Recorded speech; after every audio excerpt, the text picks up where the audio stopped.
Imagine a city of 8 million people suddenly going silent, the roar of traffic replaced by an eerie quiet broken only by the sound of footsteps and whispered prayers, the streets illuminated not by electric lights, but by the soft flickering glow of millions of candles held and trembling. Hands each flame, a memory of someone lost each light, a prayer for those left behind. This is the vision that emerged in the days following. September 11th, 2001, when London and the world watched in horror as the Twin Towers fell and over 3,000 souls were claimed by an act of terrorism that would reshape civilization forever. But our story is not primarily about that terrible day itself, about the moment of impact or the collapse of the buildings or the immediate chaos and confusion that followed. Instead, it is about the days and weeks that followed, about how a city mourned, about how strangers became united in grief, about how people who had never met and would never meet stood together in candlelit vigils, about how a city that had known war, had known bombings, had known tragedy and loss before, found itself confronted once again with massive, incomprehensible death on a scale that seemed almost unimaginable. It is the story of how London practical reserved, emotionally restrained.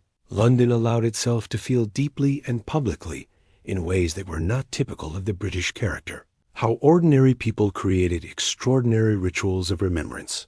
How the private grief of individuals was transformed into collective mourning, and how in the darkness of grief, countless candles created something.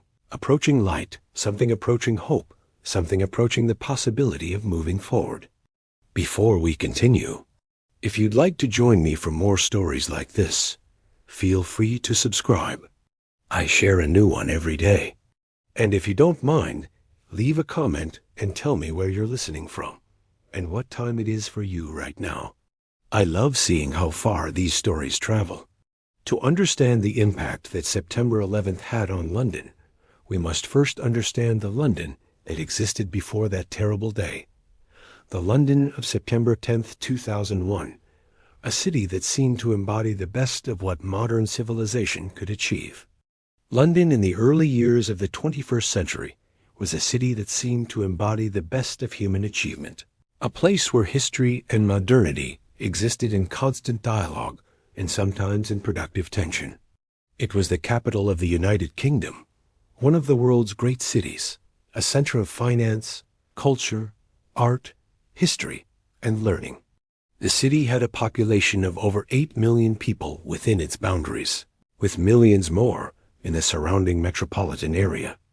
It was a diverse city in the most profound sense, a genuinely cosmopolitan city, a place where people from every part of the world lived and worked together, where multiple languages could be heard on any street corner, where mosques and temples and churches and synagogues existed alongside each other, where Chinese restaurants existed next to Indian restaurants existed next to Italian restaurants, where the culture was a fascinating mixture of traditional British culture and the influences of the entire world. The financial district of Canary Wharf rose with gleaming glass towers that seemed to reach toward the sky, monuments to human ambition and technological capability. The West End theaters hosted performances that drew audiences from around the world, maintaining traditions of drama and art that stretched back centuries. The museums and galleries were world-renowned: the British Museum, the Victoria and Albert Museum, the National Gallery, the Tate Modern, containing treasures from human civilization accumulated over millennia. The universities, including Oxford and Cambridge in the surrounding region, were among the finest in the world, producing leaders and thinkers and innovators who shaped global civilization. The Thames River, which had been central to London's history and development for nearly 2,000 years, flowed through the center of the city, its banks lined with historic landmarks and modern developments, evidence of the city's ability to preserve the past while embracing the future. London seemed stable, prosperous, secure in a way that many people took for granted.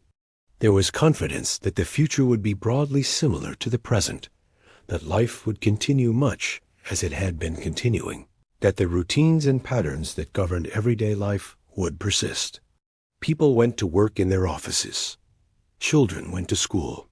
People shopped and dined out and visited museums and parks. People fell in love and got married and had children. The ordinary patterns of human life continued, largely without disruption, largely taken for granted, the kind of stable, functioning society that many people in developed nations had come to expect as normal. Yet this apparent security and stability masked something deeper, something that Londoners understood from their history and their collective memory. Londoners, as a people, had a historical consciousness of tragedy, of warfare, of death and destruction on a large scale. They remembered the Blitz, the bombing campaign conducted by Nazi Germany during the Second World War, when German aircraft dropped tons of bombs on the city night after night, when thousands of Londoners were killed in their homes and in the streets, when the city caught fire and burned, when people sheltered in underground stations that sometimes became tombs, when direct hits occurred, when entire neighborhoods were reduced to rubble and ash. That was over half a century in the past, in 1940 and 1941, but it remained part of the collective memory, part of the identity of London and of British people. Survivors of the Blitz were still alive. Rebuildings that had occurred in the aftermath were still visible throughout the city. The collective memory was not ancient history, but recent history, living history, something that grandparents had experienced and had passed down to their children and grandchildren. Furthermore, in the decades immediately preceding September 2001, London had experienced IRA bombing campaigns, attacks by the Irish Republican Army and related organizations that had killed civilians in various parts of the city. These were not distant memories, but recent memories. Bombings in the 1990s, bombings in the 1980s, incidents that had occurred within the lifetime of most Londoners. There was Remembrance Day each year, November 11th, when the British remembered the fallen of 2 world wars and other conflicts. There was a cultural practice of remembering the dead, of creating ceremonies and rituals around memory and loss. There was a cultural memory of loss, of death, of sacrifice, of the fragility of peace, and the ever-present possibility of violence disrupting the ordinary flow of life. But the attacks on September 11th, 2001, were different from anything that had been experienced before, at least in living memory, at least in the modern era. They were not being conducted by a known terrorist organization, fighting for a political cause understood within the context of British politics or European politics. They were not being conducted by a neighboring country or a nearby territory, by a state actor with whom diplomatic negotiations had occurred or might occur in the future. Instead, they came from the other side of the world, conducted by a terrorist network called Al-Qaeda, with goals and ideologies that many Londoners struggled to understand, against cities New York and Washington that, while far away, represented something fundamental about Western civilization, and particularly about American civilization. The attacks were unprecedented in their scale, in their deliberate targeting of civilians, in their use of civilian aircraft as weapons of mass destruction. They shocked the world. They shocked London. They seemed to signal that the world had changed in some fundamental way. When news of the attacks began to emerge on the morning of September 11th, 2001, London was going about its normal business, completely unaware that the world was about to change forever. It was mid-morning in London, around 1:45 in the afternoon British summer time, when the first plane hit the North Tower of the World Trade Center in New York. At that moment in London, people were at their desks in offices, were having lunch, were commuting on the Underground, were shopping in stores, were doing all of the ordinary things that people do on an ordinary Tuesday morning. The news began to spread gradually. At first, television stations broke into their programming with breaking news alerts. News agencies began to report on what was being described initially as a tragic accident. But as the morning progressed in London, as news agencies began to broadcast clearer images and details of what was happening, as it became clear that this was not an accident, but a deliberate attack. As the second plane hit the South Tower, and it became obvious that something extraordinary and terrible was occurring. The reaction was one of shock, disbelief, and growing horror. People who had been going about their ordinary routines, working at their desks, having coffee, commuting on the underground, shopping in stores, suddenly found themselves confronted with images of death and destruction on a scale that seemed almost incomprehensible to the modern Western mind. Television screens in offices and homes and pubs throughout London showed the images that would become seared into the global consciousness, and that would be replayed countless times over the following days and weeks and months and years. The first plane hitting the North Tower, the explosion of fire and smoke billowing from the building. The second plane hitting the South Tower, the terrible realization that this was not an accident but deliberate attacks. The collapse of the South Tower first, and then the North Tower, thousands of tons of steel and concrete and glass crashing down in clouds of debris, the enormous clouds of ash and dust spreading through the streets of Manhattan like some kind of apocalyptic vision. People running, people covered in ash, people sitting stunned on the steps of buildings, people falling from windows. It was almost impossible for people to process what was being shown on the screens. The scale was so enormous. The deliberateness was so clear. The loss of life seemed incalculable. People tried to imagine how many people might have been in the buildings, how many people might have been in the planes. The numbers seemed impossible. Nearly 3,000 people had died in less than 2 hours, and nobody watching knew these numbers yet. Only that something massive had occurred, something that changed everything. In the hours and days immediately following the attacks, there was a sense of paralysis in London and throughout the world. The financial markets closed. Airports were shut down. President Bush addressed the nation from an undisclosed location, his words tense and formal, promising that the perpetrators would be brought to justice.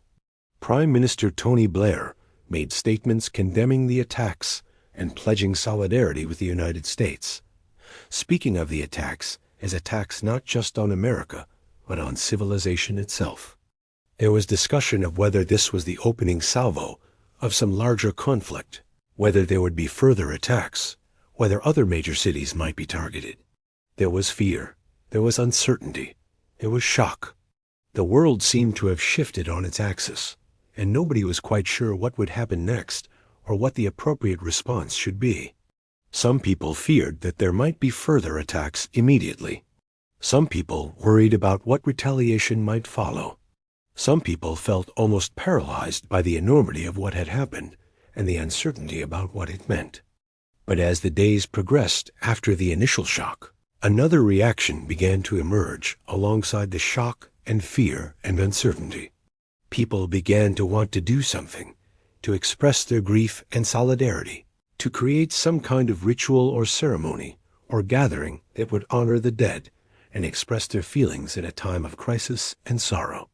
This was particularly true in London, and particularly true among young people and among people from immigrant communities who felt a special affinity or connection to New York, that great city of immigration and diversity that had been attacked. New York represented something powerful in the global imagination, a symbol of the best of human civilization, a city built by immigrants, a city of diversity and tolerance and opportunity, a place where people from all over the world came seeking better lives and better futures. That such a city could be so brutally attacked, that such a place could be targeted by people who seemed to hate what it represented, was particularly disturbing and shocking. In the days following September 11th, people throughout London began to organize vigils, grassroots gatherings that emerged not from any official decree or government organization, but from the spontaneous desires of ordinary people to come together and express their grief and solidarity. These vigils were not organized from above by any official agency, or by the government, or by any major institution. Instead, they were organized spontaneously by groups of friends, by communities, by people who felt moved to do something in response to the tragedy, by people who needed to do something. Different vigils occurred in different parts of the city. There were vigils in parks and in public squares. There were vigils organized by schools and universities. There were vigils organized by religious communities, by churches and mosques, and synagogues and temples. These vigils took on a particular form that seems to have emerged organically, without central coordination. People would gather in public spaces, holding candles, gathering in silence or in quiet conversation, creating spaces for people to come together and mourn, to express solidarity with those who had been directly affected by the attacks, to create meaning and connection in the face of meaningless death. The largest and most significant of these vigils in London took place at Trafalgar Square, one of the most iconic public spaces in the entire city, located in the heart of London's West End, a square that has been central to London's public life for nearly 2 centuries, surrounded by major landmarks, including the National Gallery, with its collection of world-famous paintings, and the Church of St. Martin in the Fields, a church that has served the community for centuries. Trafalgar Square itself is a vast, open space dominated by the Nelson Column, a monument to the British naval hero who defeated the French at the Battle of Trafalgar in 1805. The square had been designed in the 19th century as a place for public gathering and public ceremony. It is traditionally a place where major public gatherings occur, where people protest, where people celebrate, where London gathers as a community, where revolutions in politics or culture are marked, where victories are celebrated and losses are mourned. It was to Trafalgar Square that tens of thousands of Londoners came in the days and weeks following September 11th to participate in candlelit vigils. The first large vigil in Trafalgar Square seems to have been organized within days of the attacks, drawing thousands of people who came to the square in the evening, carrying candles or flowers or both, gathering to stand in solidarity, to express their grief, to remember those who had died, to create a visible community of mourners. The vigil seems to have been powerful and moving for those who participated, and word spread through the city about what was happening. Other people wanted to come. Other people felt the same need to gather, to express their grief, to stand in community with others. And so the vigils continued, night after night, for weeks and even months. Night after night, Trafalgar Square became filled with candles and people. The vigils became a kind of ritual, a recurring ceremony that marked the city's collective processing of grief and trauma. What made these vigils so powerful and so moving was their fundamental simplicity and their profound silence. There were no lengthy speeches, or very few speeches. There was no amplified music or organized entertainment or performances. There were no demands being made, no political messages being shouted, no attempt to use the vigils for partisan purposes. There was simply a gathering of people, many of them strangers to each other, standing together in the darkness, each person holding a candle, each person reflecting on what had happened, each person aware that they were part of something larger than themselves. The candles created a sea of small lights in the darkness, thousands of flames flickering in the night air, sometimes blown by wind and relit by caring hands, creating a visual representation of collective grief and collective hope. The light seemed to have a power that electric light could not have provided. The flickering flames created an almost sacred atmosphere in the middle of a major city. Estimates of the number of people who participated in the Trafalgar Square vigils varied depending on the source and on which night as vigil was being discussed, but it seems clear that tens of thousands of Londoners came to participate in these vigils, that on some nights the square was filled with thousands of candles and thousands of people standing in what seemed like a collective state of mourning. Different sources estimate different numbers. Some say as many as 200,000 people came to the square over the course of the vigils. Some say over 100,000 on individual nights. Some suggest somewhat smaller numbers. But what is clear is that the vigils drew massive crowds, that the square, which is a very large space, was filled with people, that the sense of a city gathering to mourn was palpable and real. The emotional impact of these vigils was enormous and profound. People who attended reported that the experience was deeply moving, even transformative, an experience that seemed to stay with them for years afterward. To be surrounded by thousands of other people, all of them holding candles, all of them in a state of quiet contemplation. And grief created a sense of connection and common humanity that transcended normal social barriers and normal social divisions. People who would normally never interact with each other, wealthy and poor, old and young, native-born, Londoners and recent immigrants, people who had lived in the city for decades, and people who had just arrived, Christians and Muslims and Jews and Hindus and Sikhs and people of no religious faith, people who spoke different languages found themselves standing together, united in a common experience of mourning and reflection. The vigils seemed to create a space where normal social hierarchies and divisions were temporarily suspended, where all of the participants were united in their humanity, in their grief, in their recognition of the fragility of life and the value of human connection. The fact that these were candlelit vigils, that the light came from candles rather than from electric lights or from any other modern light source, seemed to matter enormously to the participants and to observers. There was something about candlelight that seemed more appropriate than electric light for this kind of gathering, more suited to the occasion. Candlelight is softer, more intimate, more vulnerable than electric light. A candle can blow out. It is fragile. It requires attention and care. Someone must hold it and must not let the wind extinguish it. The act of holding a candle and not letting it blow out creates a sense of purpose and intention, a sense that you are doing something, something small but real, something that matters. The light from a single candle is small and contained, barely visible even in a dark room, but the light from thousands of candles is substantial, is beautiful, is powerful. The candlelit vigils created a kind of sacred space in the middle of a major city, a space that seemed set apart from ordinary time and ordinary concerns, a space dedicated entirely to grief and memory and contemplation. What is particularly notable about these vigils is how they brought together people from different religious faiths and traditions, how they created spaces for interfaith connection and solidarity at a time when there was significant potential for increased tension and conflict between communities. London is a multi-faith city, with large Muslim communities living in various neighborhoods throughout the city, with long-established Jewish communities, with Christian communities of various denominations, and with many people of no religious faith at all.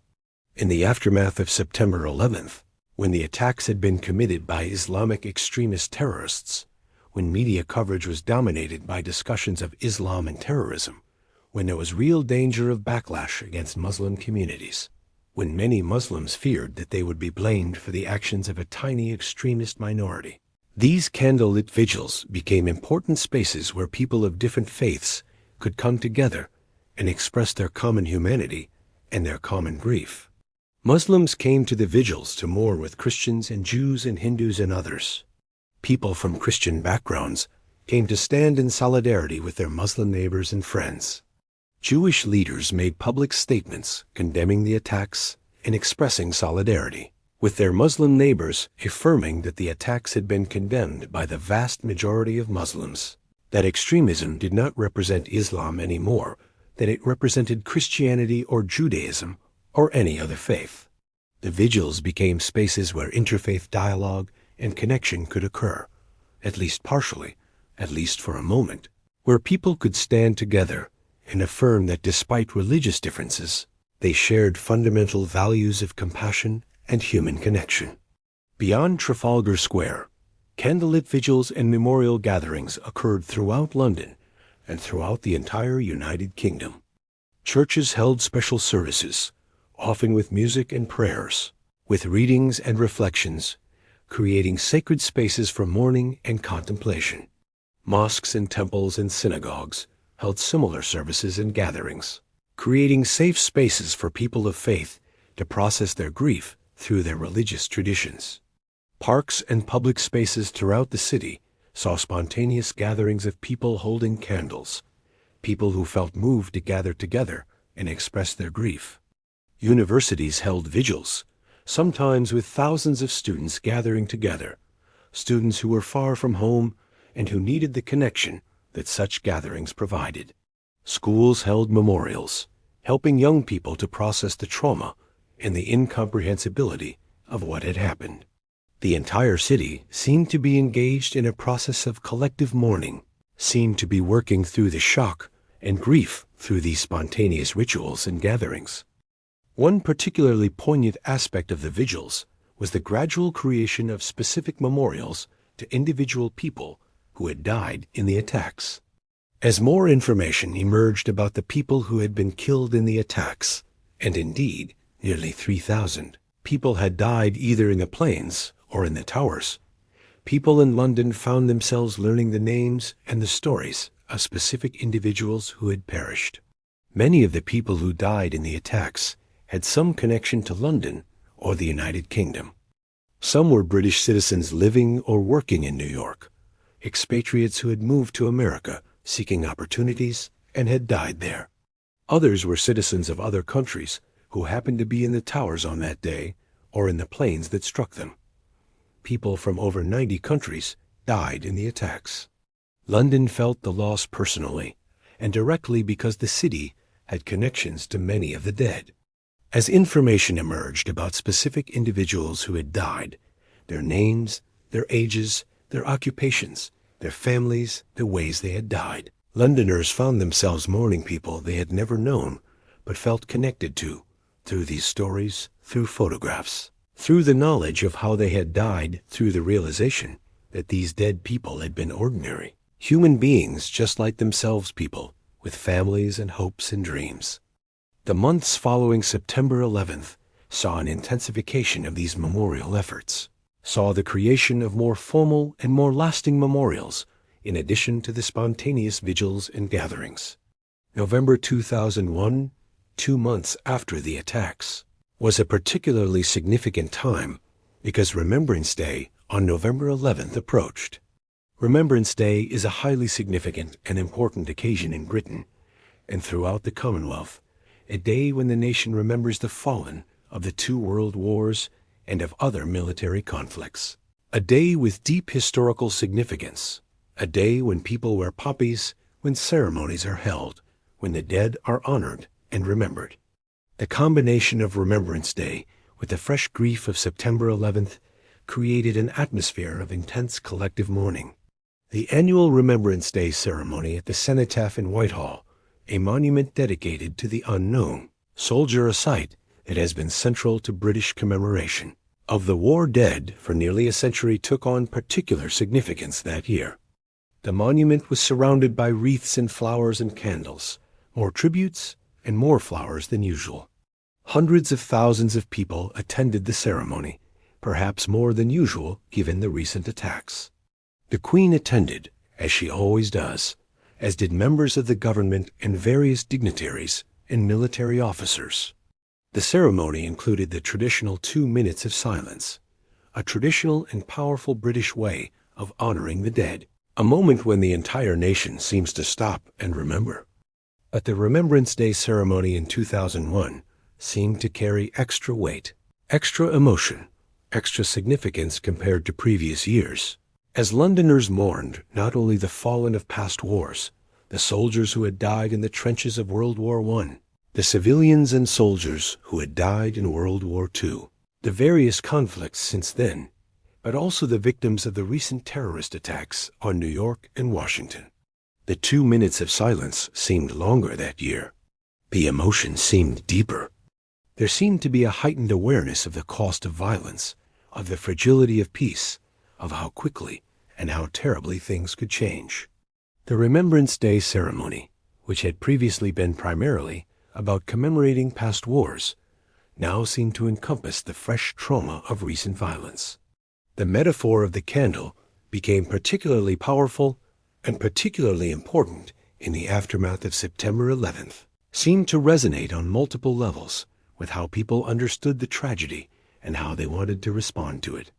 In many cultures and religions throughout the world, candles serve as a connection between the living and the dead as a way of honoring those who have passed. From life into death as a spiritual practice that has existed for centuries and across many different traditions. The image of a single candle burning in darkness, giving light even as it is consumed, becoming smaller with each passing moment, seemed to resonate deeply with people as understanding of the fragility of human life and the way in which individual lives matter enormously and yet are ultimately temporary. The idea that each of the nearly 3,000 people who died in the attacks could be represented by a single candle created a visceral understanding of the scale of the loss. Thousands of candles, each one representing a human being with a family, with dreams and hopes, with people who loved them and would mourn them forever, with unique stories and experiences and perspectives that were now gone forever. The multiplication of the candles created a kind of overwhelming awareness of what had been lost. In the weeks and months that followed the attacks, various organizations and government agencies created more formal memorials to the victims of September 11th. The British government commissioned various memorials and ceremonies. There were discussions about how best to commemorate the attacks in a permanent way, discussions that continue to this day about how to honor the dead and how to ensure that future generations will remember what happened. But the spontaneous candlelit vigils in Trafalgar Square and throughout London and throughout the world seemed to capture something that more formal and official memorials could not quite achieve: the genuine, spontaneous, heartfelt emotion of ordinary people, mourning together, the creation of community in response to tragedy, the affirmation of human connection in the face of death and violence. The impact of September 11th and the vigils that followed seemed to change. Something fundamental in London's collective consciousness seemed to shift the way that Londoners understood themselves and their place in the world. There was a heightened awareness of vulnerability, of the way that everyday life could be disrupted by violence and tragedy in ways that had seemed unlikely or almost impossible. There was an increased awareness of the interconnectedness of the world, of the way that an attack on New York was felt as an attack on London and on the entire world, of the way that events on the other side of the world could immediately affect people in Britain. There was an increased appreciation for the fragility of peace and the value of the routines of ordinary life, going to work, commuting, shopping, seeing friends and family routines that were being disrupted in New York, and that, by extension, could be disrupted anywhere, at any time. There was a heightened awareness that the assumptions of safety and security that people in developed nations had taken for granted could not be assumed, that tragedy and violence were always possibilities, that the future was fundamentally uncertain. The vigils also seemed to affirm something important and something powerful about London itself, its ability to come together in moments of crisis, to express emotion publicly in ways that were not normally typical of British reserve and emotional restraint, to create rituals of remembrance and mourning that brought people together across normal social and religious boundaries. The image of thousands of candles burning in Trafalgar Square became iconic, seemed to represent something essential about human nature, the need to commemorate loss, to gather together in times of crisis, to create meaning and connection in the face of tragedy and death. The vigils seemed to affirm that beneath the surface of daily life and routine, beneath the normal social formality that characterizes British culture, there existed deep reservoirs of emotion and compassion and human connection that could be expressed and shared in moments of collective crisis. In the years following 2001, the ritual of holding vigils in Trafalgar Square on the anniversary of September 11th became established as an annual tradition, a regular and recurring commemoration that marked the significance of the attacks and honored the memory of those who had died. On September 11th, each year, people would gather again with candles, creating that same sea of lights, remembering the victims of the attacks, reaffirming the solidarity of Londoners with the people of New York and with all those affected by the attacks. The vigils became a way for the city to collectively process the trauma and loss that had occurred, to refuse to let the memory of the dead fade into obscurity, to affirm that even though time passes and life continues and new tragedies occur, and attention moves to other events, the loss remains significant and worthy of remembrance. Year after year, on September 11th, Trafalgar Square would fill with candles and people again, carrying on the tradition that had emerged spontaneously in 2001. The vigils also seemed to carry significance as a kind of alternative to the military and political responses to September 11th that emerged in the United States and other countries. In the years following the attacks, the United States, with support from Britain and other countries, launched wars in Afghanistan and Iraq, wars that were justified partly as responses to the attacks, wars that were intended to eliminate the terrorist threat and to reshape the political landscape of the Middle East. These wars killed hundreds of thousands of people, displaced millions of others, created ongoing conflicts and suffering that continue to the present day, nearly 2 decades later. The candlelit vigils in London, in contrast, represented a different kind of response, not military response, but spiritual and emotional response, not an attempt to reshape the world through force and warfare, but an attempt to honor those who had died and to affirm common humanity, not an attempt to fight terrorism with military force, but an attempt to respond to tragedy with compassion and memory. The vigils also seem to affirm the importance of grief itself, the importance of allowing ourselves to feel sadness and loss in response to tragedy, the importance of taking time to mourn. In some ways, the modern world seems to discourage deep emotional responses to events that do not directly affect us. We are bombarded with images and news of tragedy from around the world, wars and famines and natural disasters, accidents, and we are encouraged by the relentless pace of media coverage to process tragedy quickly and to move on to the next story, the next crisis, the next event. But the vigils in Trafalgar Square suggested that there was value in slowing down, in taking time to feel grief and sadness in response to tragedy, in gathering with others to collectively mourn, in creating rituals that marked the significance of what had occurred. The vigils suggested that not all suffering should be rushed through or forgotten quickly, that some losses deserve to be remembered, that some occasions deserve to be marked with ceremony and contemplation. Looking at the candlelit vigils in Trafalgar Square, in the days and weeks and months following September 11th, we see a city responding to tragedy with grace and humanity. We see thousands of people, many of them strangers to each other, coming together to hold candles, to stand in silence, to remember those they had never known. We see a city known for its emotional restraint and reserve, allowing itself to feel deeply and publicly in ways that transcended normal cultural norms. We see the creation of ritual and meaning in response to meaningless violence and death. We see ordinary people doing something extraordinary, creating a space, and a moment, and a community where collective grief could be expressed and shared, where people could feel less alone in their sadness, where the sense of isolation and shock that followed the attacks could be transformed into connection and compassion. The image of the city of candles of Trafalgar Square, filled with thousands of flickering lights of people standing silently together in the darkness, holding those candles, aloft remembering the dead, seems to encapsulate something essential and something profound about the human response to tragedy.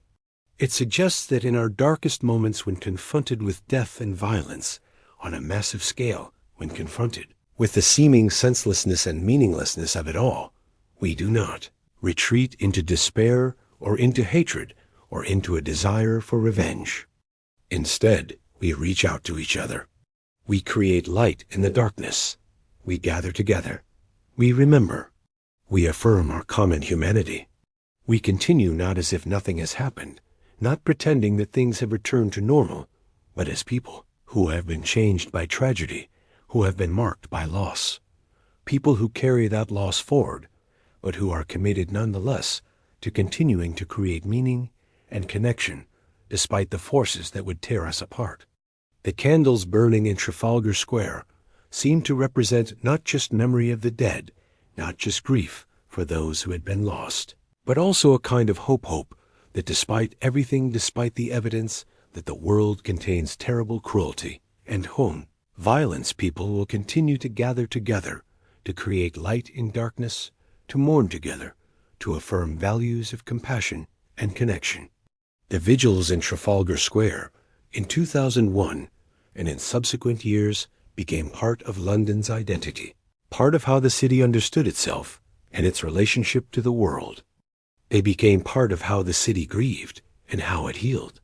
They became part of the historical record, documented in photographs and videos, written about in newspapers and books, referenced in speeches and in discussions about how communities should respond to tragedy. The vigils became an example to other cities and other countries of how to respond to catastrophic tragedy with compassion, rather than with military violence, with connection rather than with isolation, with remembrance rather than with vengeance.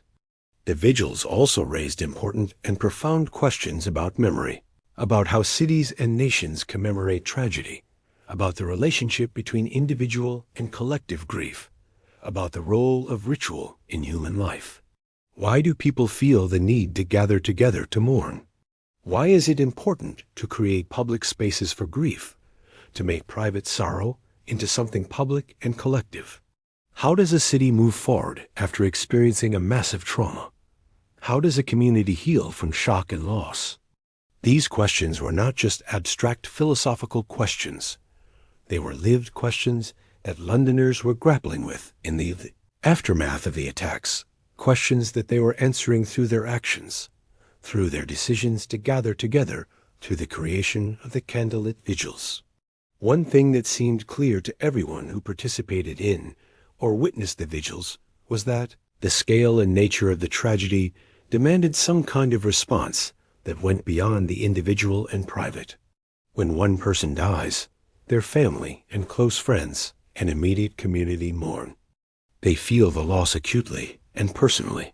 But when nearly 3,000 people die in a single coordinated attack, when the shock waves extend throughout the entire world, when even people who have no direct connection to the victims feel deeply affected by what has happened, when governments and institutions are shaken and altered by what has occurred, then the need for collective ritual and collective mourning becomes apparent and becomes urgent. The candlelit vigils in Trafalgar Square and throughout London provided such collective ritual, such a space where collective mourning could occur, where people could gather together and share their grief with thousands of others. The vigils also seemed to serve another important function. They provided a way for people who felt helpless to do something meaningful in response to the tragedy. In the immediate aftermath of the attacks, most people in London could not do anything practical or direct to help the victims or the survivors. They could not go to New York to help with the rescue efforts, which were being conducted by professional rescue workers and emergency personnel and volunteers who were physically present in the city. They could not donate blood to help the survivors, as the blood banks in New York were overwhelmed with donations, with far more blood than could be used.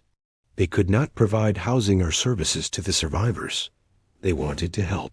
They felt a powerful desire to help, to do something, to respond in some meaningful way. But they were unable to help in any direct, practical way. The distance was too great. The tragedy was too large. The need for direct assistance was being met by people already present in New York. Vigils provided an outlet and a means for this desire to help, to respond, to do something meaningful. By attending a vigil, by lighting a candle, by standing in solidarity with others who were also grieving, by participating in a collective ritual of remembrance, people felt that they were doing something, that they were participating in a meaningful response to the tragedy. They were honoring the dead. They were expressing solidarity with the affected communities.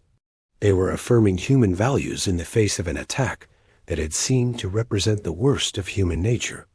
They were showing that while terrorists had attempted to use violence to spread fear and hatred, ordinary people would respond with compassion and connection.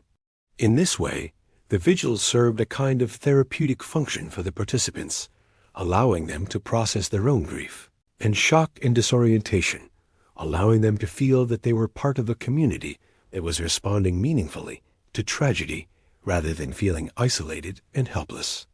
The vigils also seemed to embody a particular understanding of what it means to be human in the face of death and tragedy, what it means to be civilized in the face of barbarism. Rather than responding with hatred or a desire for revenge, rather than looking for someone to blame or someone to punish, the vigils emphasized remembrance and connection. Rather than retreating into individual grief and isolation, people came together in collective grief. Rather than creating division between communities, rather than seeing the attacks as validating some kind of clash of civilizations or eternal conflict between religions, the vigils emphasized common humanity. Rather than seeing the world as divided into enemies and allies, into us and them, the vigils affirmed that fundamentally all human beings share common values and common needs. This was a particular response to the attacks, a response that said that the answer to violence and hatred was not more violence and hatred, but rather the affirmation of common humanity and shared values, the commitment to connection rather than division. As the weeks turned into months following September 11th, the intensity of the vigils in Trafalgar Square gradually diminished, though they did not disappear entirely. This is a natural process. The shock and trauma of the attacks gradually fade as time passes and as other events occur, as the immediate crisis recedes into the past. The initial impulse to gather and mourn intensely tends to diminish over time, as people adjust to the new reality, and as other concerns and events demand attention. But the vigils persisted at a lower level of intensity, persisted because there remained among Londoners a commitment to remembrance, because the loss and the tragedy remained significant, worthy of continued commemoration. The vigils changed form somewhat over time. They became less spontaneous and more organized, became marked on the calendar as annual events that were anticipated and planned for, became more formal in some ways while remaining intimate in others. The attacks on September 11th and the vigils in London also seemed to raise important and pressing questions about security and about the nature of terrorism and fear. In the months and years following the attacks, governments throughout the world, including the British government, implemented increased security measures. Airports added new security procedures, new screening methods, new rules about what could be carried aboard aircraft. Buildings, particularly high-rise office buildings and iconic landmarks, increased security, hired more security personnel, installed surveillance cameras, implemented new protocols for who could enter and who could not. Intelligence agencies expanded their operations, began conducting more surveillance, began focusing more intensely on identifying and stopping potential terrorists before they could be carried out. There was a sense that the world had changed, that the assumptions of relative safety and security that many people in developed nations had taken for granted were no longer valid, that terrorism could strike at any time, that complete security was perhaps impossible, and that what remained possible was only to reduce the risk and to be prepared for attacks. London, with its history of terrorism related to the Irish conflict, and with various IRA bombing campaigns that had occurred in recent decades, was already somewhat familiar with some of these security measures and with the reality of living with the threat of terrorism. But September 11th seemed to raise the stakes significantly, to suggest that terrorism could occur on a scale and in a manner that was far more devastating than what had been experienced before, that the threat was not limited to conflicts in Northern Ireland or Europe, but was global in nature, that any city, anywhere, could be a target. The vigils in Trafalgar Square, the gathering of thousands of people in public, spaces to mourn and remember, seemed to affirm that despite the threat of terrorism, despite the possibility of violence, despite the new security measures and the new fears, people would continue to live their lives to gather in public to create meaning and community. Vigils were, in a sense, a defiance of fear, an affirmation that the attacks would not prevent people from gathering together and creating rituals of meaning and connection, an affirmation that the kind of fear the terrorists intended to spread would not divide people or turn them inward into isolation. The image of Trafalgar Square, filled with thousands of candlelit vigils, has become one of the most iconic and most remembered images of London in the aftermath of September 11th. Photographs and video footage of these vigils, showing the vast expanse of Trafalgar Square filled with thousands of small points of light, showing people standing close together, holding their candles, showing the solemn and contemplative expressions on people's faces, have been widely distributed and have become part of the historical record of how the world responded to the attacks. The vigils have been described in countless articles and books as beautiful, moving, powerful, profound. They have been written about in books about 9/11s and about collective mourning. They have been referenced in speeches and in discussions about how communities should respond to tragedy. The candlelit vigils in Trafalgar Square have become a symbol of how ordinary people can create meaningful responses to extraordinary tragedy, how communities can respond to violence with compassion rather than with revenge, how ritual and remembrance can help people process loss and maintain connection. But what is perhaps most significant about the vigils is what they tell us about human nature, about the universal need for ritual, and community in times of crisis, about the way that seemingly small acts, holding a candle, gathering in a public space, standing in silence, can carry enormous meaning and significance. The vigils suggest that we are not just individuals, that our identities and our sense of meaning are partially constituted through our participation in communities, that we are fundamentally social beings who need connection with others. In moments of crisis and tragedy, the importance of community becomes particularly apparent. We seek others to be with us, to understand what we are feeling, to share in our grief and our shock, to help us process what has happened, to help us recognize that we are not alone in our feelings. The vigils in Trafalgar Square also suggest something about the importance of cities themselves as places where human connection and meaning are created, about the role that cities play in human civilization. Cities are not just collections of buildings and streets and infrastructure. They are places where people from different backgrounds come together, where rituals are performed, where meaning is created through collective action, where identity is formed and reformed through interaction with others. Trafalgar Square itself, as the location of the vigils, was significant because it is such an iconic space in London, because it is a place where major public gatherings have occurred throughout history, because it is a space that belongs to the city and to the people rather than to any particular individual or institution. The choice to gather there, the spontaneous decision of thousands of Londoners to come to that particular place, reflected an understanding of the importance of that space as a place where collective action and collective meaning-making occur. In the years and decades following September 11th, the importance of the vigils in Trafalgar Square has only grown as the attacks have receded further and further into history. The vigils have become an established tradition, a ritualized way in which London commemorates the attacks and honors the memory of those who died. The vigils serve as a marker of how profoundly the attacks affected not just New York or the United States, but the entire world, including London and the United Kingdom. They serve as a reminder that the bonds connecting people across the world transcend national boundaries, that tragedy in one place is felt as tragedy everywhere, that the loss of human life anywhere is a loss that should be mourned and remembered and not forgotten. They serve as a reminder that we live in an interconnected world where events in one place have consequences everywhere else. The vigils also seem to carry significance as a kind of alternative to the military and political responses to September 11th. In the years following the attacks, the United States launched wars in Afghanistan and Iraq, justified partly as responses to the attacks, justified as part of a broader war on terror.